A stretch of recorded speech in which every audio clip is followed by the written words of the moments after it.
Praise the lord. దేవుడు ఈరోజు మనకు అనుగ్రహించిన మాటలు. ఈరోజు నువ్వు ఏ విషయంలోనైనా విరిగి నలిగిన మనసుతో ఉన్నావా?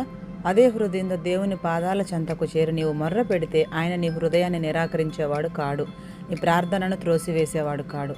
దేవునికి కావాల్సినది విరిగి నలిగిన మనస్సు గలవారిని ఆయన ఆదరిస్తాడు. వారికి మరింత చేరువుగా ఆయన ఉంటాడు. తప్పిపోయిన వాటిని వెతికేవాడు, గాయపడిన వారి గాయాలను కట్టేవాడు, బలం లేని వారికి బలాన్ని అనుగ్రహించే గొప్ప దేవుడు మన యేసయ్య. ఆయన నీతో ఉండగా ఇక దేని గురించి నీవు చింతించవలసిన అవసరం లేదు.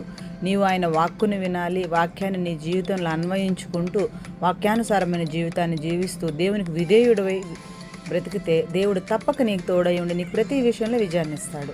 నీవు ఈ వాగ్దానం పొందుకోవాలంటే దేవునిపై ఆధారపడి ఆయనకు విధేయత చూపగలగాలి. గుండె చెదిరిన నిన్ను బాగు చేయాలని నీవు కోరుకున్నట్లయితే ఆయన చెప్పిన మార్గంలో నీ జీవితాన్ని కొనసాగించు. దేవుడు తప్పక నీకు తోడై ఉండి నిన్ను ముందుకు నడిపిస్తాడు. ఆమేన్.